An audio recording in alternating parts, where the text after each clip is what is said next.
don't know if that's got enough juice.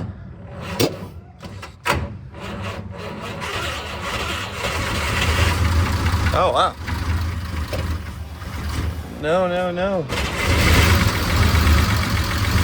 Sounds like it might be misfiring a little bit. What's going on, Brite Nation? So it is another beautiful day here in southern Utah. I got a lot of work to do. I got to figure out what to do with this thing. I just can't get anybody to work on it. Picked it up like over 4 years ago. Unfortunately, Chris never got around to it because I just always kept him too busy, and I got to load this back up and find somebody else to work on it. Or really, I should probably just sell it. It does start, it runs, it's on propane. We just can't get it moving down the road because it backfires through the carb with the propane, and I just don't know anything about propane or about these things in general. So, I mean, any of you want to buy it? 404 inline 6 gasser, but on propane. And I've also got like a little mini truck back there right behind it that I need to figure out what to do with. All right, let's see if this thing will start. I have to use the mini key to turn that there.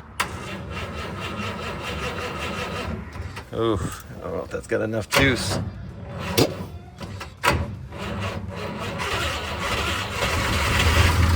Oh, wow. That actually started pretty easily. No.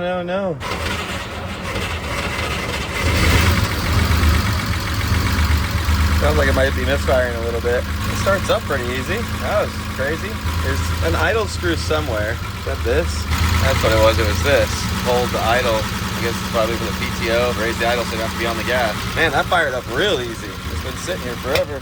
Oh, there's that car backfire. All right, so we're all loaded up. I put the batteries on a charger because they've been sitting for like a year and a half. I think I have one good one and one bad one. The one in the back seems to be good. It took a charge. The one up front won't charge. Like the charger won't charge it. So I'm assuming it's bad. I don't know what the difference between a TXA H7 is and the one that's in the Jeep, which is also an H7. It just doesn't say TXA, it's something else. Must be maybe different cranking. Anyway, I have a battery out of a Jeep that is an H7. So I'm gonna try to swap that out. And then this thing should start and run a lot easier because we were on a jump charger yesterday. Now it was missing a freeze plug out of the block, which Roadrunner did put in, and I just need to fill it up with coolant and then see if it's leaking anywhere else. You actually fill the coolant up right there in the dash. That's the coolant tank. And I'm assuming this is a used motor because it has the compression on above each cylinder. I don't know if somebody just compression tested it, but normally when you buy a used motor, they do that so you know what the compression is cold. So here's all the propane stuff. And comes into here, comes out of here and goes to the carb. Goes through to this guy, out of here, into the carb, and then I don't know what this is. A return. I have no idea. I don't know how this setup works or how you change the proportion, how you tune it. It seems like it needs more propane, and then this looks like coolant. This is coolant in through and then back up to that tank. I really have to look it up. I literally have never looked at a propane. This says fuel and this says LPG in, which is up here. And then this says water, so I guess keep it at a constant temperature with the coolant. Maybe that helps tune something on it. I have no idea. But the propane tanks are here. And that one I think is empty. I don't think that's on full. I think it's empty. And then there's another one down there that I can't see. So I gotta bring this down or something. But anyway, this would be really cool to get going. I also think these tires are way too big. I can't imagine this is gonna do much. It looks cool though.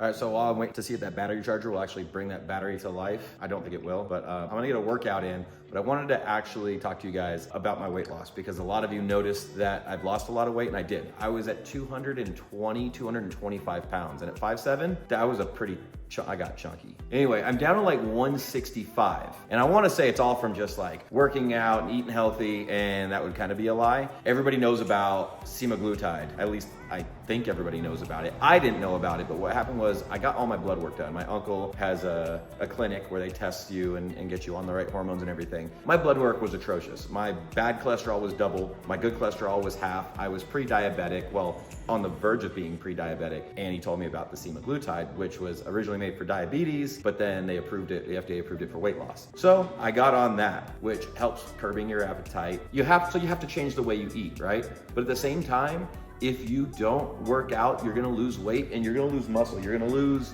like, at least still have muscle. What happens is people will take this stuff and just sit on the couch and maybe just not eat anymore. And then your body just consumes its own muscle and you get flabby. They get what you call like semaglutide ass or semaglutide butt, where your butt becomes saggy and terrible because that's where you lose a lot of your mass from. I didn't want that. I wanted to have a nice butt. I wanted to have nice arms and legs and chest and everything. So you have to work out. So this isn't just like a do this injection, don't eat anymore and lose weight. You have to actively eat healthy, but then you also have to work out. And we always are traveling. And then when we're home, I've got cars everywhere that are broken. Look right there. Those things. So we actually ordered this row machine because that's what I do at the gym is I hit the row machine because it's a total body workout, get your heart rate up before I do anything else. And we got this Averon machine, which is actually pretty freaking cool. I row at the gym and generally it just has a tiny little screen and it just tells you how fast you're rowing and that's it. And then you're just like staring at a wall. This company actually has a whole like TV screen here and it makes it interactive. You've got tons of games, you've got apps, you can do competitions, you can play against other people, you can get on group workout lobbies. It's actually super fun and it keeps you motivated. You can do this pros versus Joes thing, which I tried. Against an Olympic row, not even, literally he just left me in the first like 5 rows. I thought I was gonna do good. But it's super nice, compact. I think it's only 7 feet tall. I just put it up against the wall. You don't have to hang it or anything. What's really cool is that Brittany likes doing the rowing too. You can actually change your foot adjustment. It has a crank here, which I like. You can actually change where you want your feet at and then strap in. So the interactive gameplay makes it like 2.5 more times likely for you to stick with it. I like to do stuff like this. Like this is a push-up one. So you can actually get in here and it'll tell you, say you're gonna do 15 strokes, resistance 4, and then 15 push-ups, decline, incline, flat. And so you're going back and forth. So I'm not just rowing, I'm actually gonna be rowing and doing push-ups at the same time. But if we get into like something like this little competition game right here and we do a head-to-head Grand Prix for 2 minutes. So you have total body workout. I really actually enjoy this. But what's really cool is if you don't like rowing, they actually have a bike and a treadmill. I don't do bikes. I don't like that little seat on my butt. And running, I'm short. I am not a running man. But if those are your things, because I know people love to run and I know people love to bike, you could do that. But rowing is definitely, oh, I'm getting my butt kicked. Rowing is definitely my thing. I'm in like 2nd place or 3rd. Where am I at, babe? Yeah. See ya. See, it makes it fun though. For an at-home workout, this Averon row machine, this rower, super awesome. I'm gonna finish this workout and then we'll go check on the Unimog and see if those batteries are doing any better. All right, I got the jumper on it. The one battery is charged. This battery I think is just dead. I don't want to change it out yet. I just want to see if she'll start.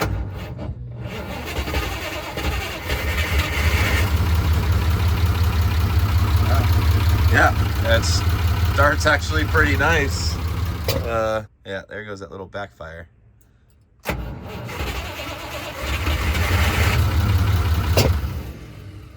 So that's, yeah, that's what I don't know. That's what I don't get. So let's give her a little pump. I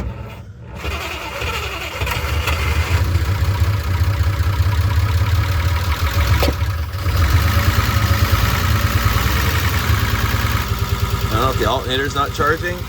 That's obviously not going to be right. That's not right. But yeah, she fires right up. All right, I put that Jeep battery in. See what she sounds like.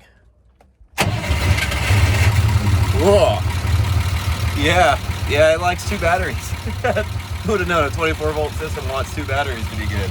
I wish I would have recorded that. It doesn't sound like it's firing on all cylinders. So I grabbed myself a spark plug and, I pulled off one of them and the motor didn't change. So I dropped the spark plug in it and I fired it up. Ow!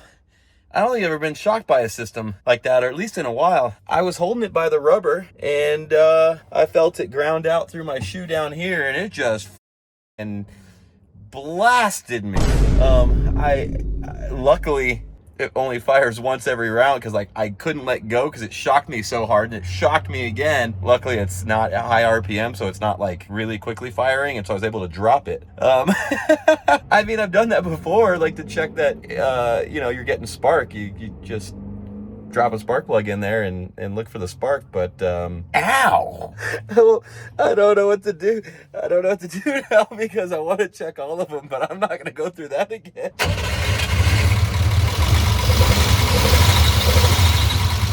Yeah, isn't that baby? Fires right up. All right, so now that I got the battery replaced, yeah, it fires right up. That's good. Ow.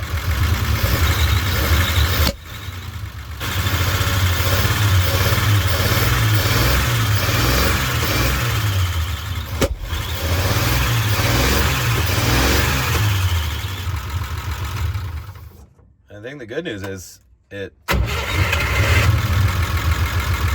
fires right up real fast. The heater works. I don't know what all these switches are, but one of them said lights.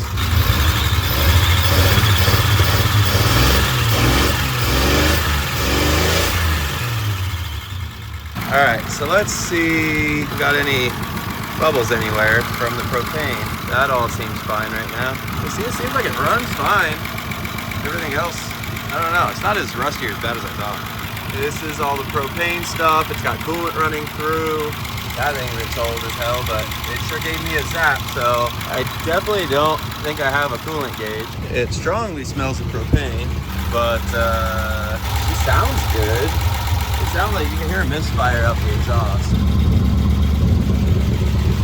Look right here, I saw this movement, but it looks like that boot bolts together. Is that right? So you don't have to pull that whole shaft, you just get a new boot. The rust and everything actually doesn't really look too bad under here. I shifted into all the gears. There's not really any major leaks. The brakes came back. I don't know, are the brakes air operated or what? Because all of a sudden now that it's been running for a while, the brakes seem to work. I don't know where the winch controller is at, but I saw this ground strap isn't on. Another one inside that's not on. So I'll find a bolt for that maybe. I'm strapped down so I can put a load on it, but this is what happens once I get a load on it.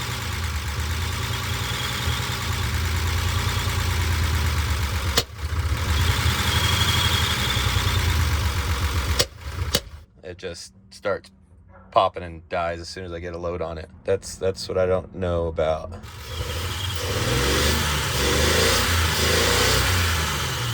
So I can like sometimes kind of free rev it pretty high, although it doesn't sound like it's completely smooth, especially from an inline six. So I gotta find that out. But when I get a load on it is when it just doesn't. So I assume that's not getting enough fuel. Maybe timing's off. I don't know, but yeah. But I mean, it seems promising. Okay, so the good news is I posted online and I actually found somebody that's about 2 hours away from here that knows, I guess, Unimogs, German vehicles, and propane. They had like a buggy on propane, and so they know about propane.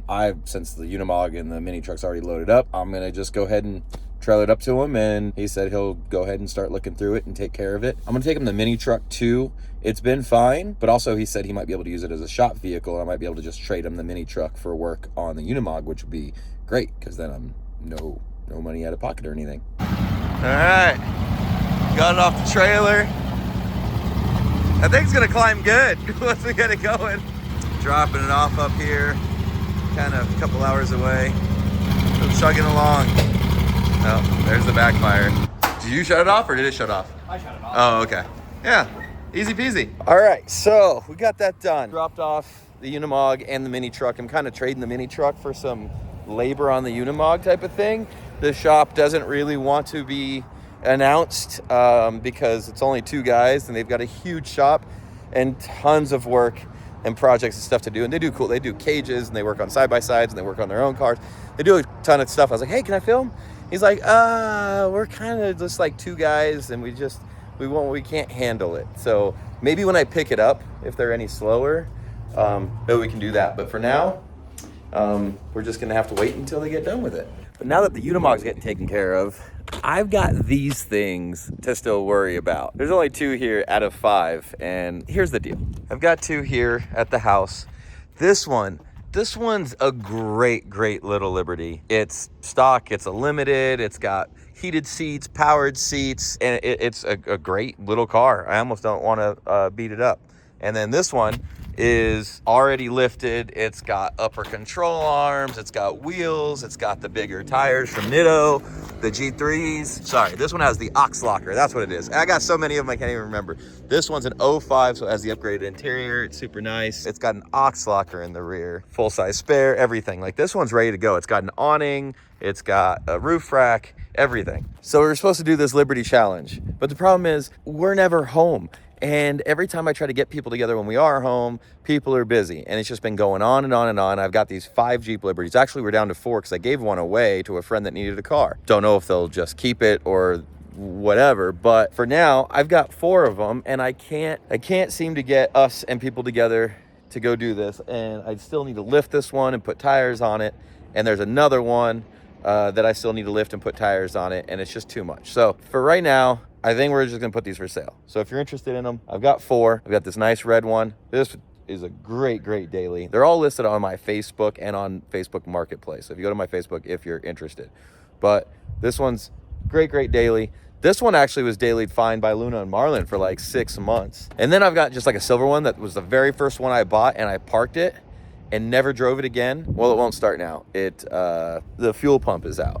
I can't get the fuel pump to kick on at all. So I'm assuming sitting there with no fuel in it, this whole time the fuel pump just froze up. So that's it. I got 4 Liberties. I'm gonna just sell them for now. If we do something in the future, or if I can't sell them, then I'll just go wheel them and destroy them one by one. I don't know. Help me out. The nice ones, like this one's probably like $3,500. Let's just call them all $3,500, and then we can negotiate from there, instead of putting a price on each one.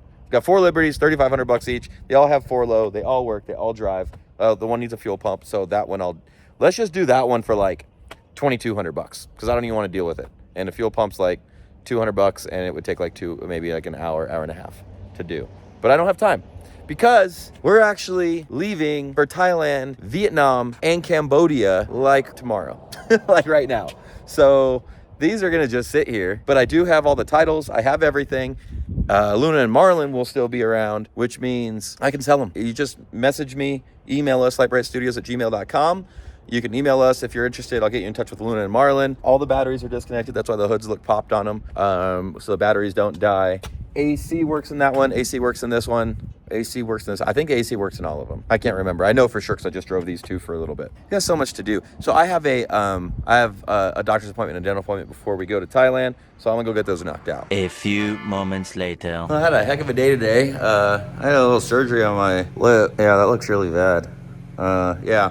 And then I went to another doctor's appointment where I was sitting in the car waiting for my appointment as an F-250 long bed backs into my most beloved car. Luckily, I screamed at him before it got too bad, but he did dent and like buckle the hood in here. Got the bumper pushed in the grill. Luckily, like, if you just kind of are looking, the car is so like awesome and in your face that probably overlooked, but I tried to keep this car as awesome and clean as possible, even though it's a drift car.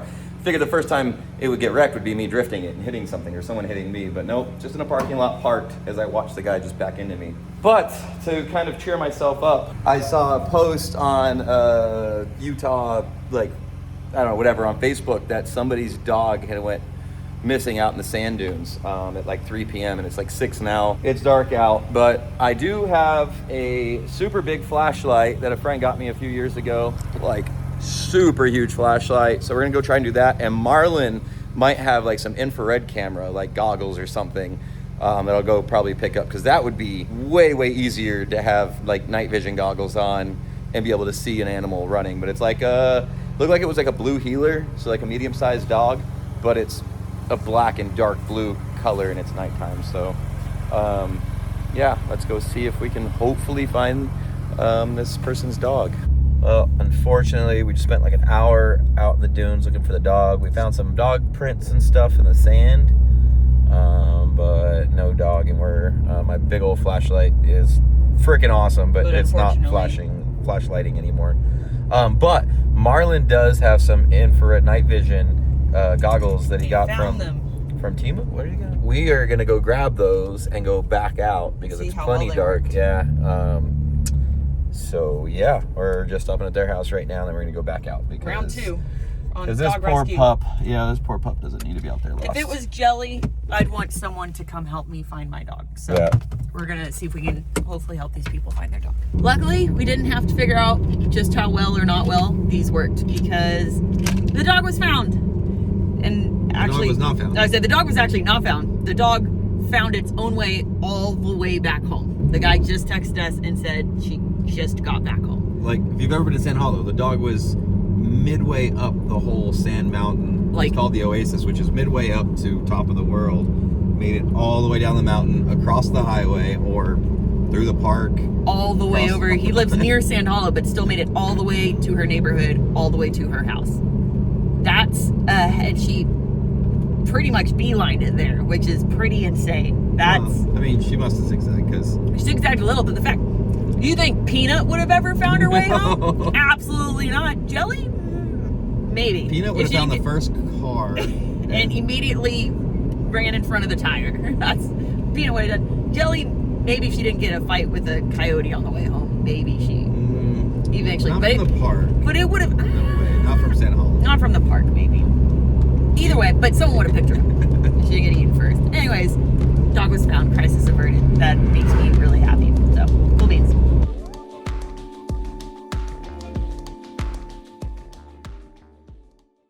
Oh, that's a big boy right there. Holy moly.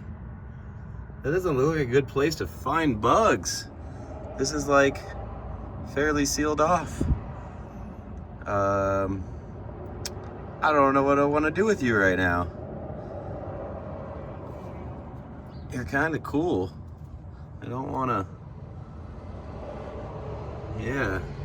Wow, I haven't seen a black widow that big in a minute. That's a scary boy right there. Wow. Well, all right, on with the day.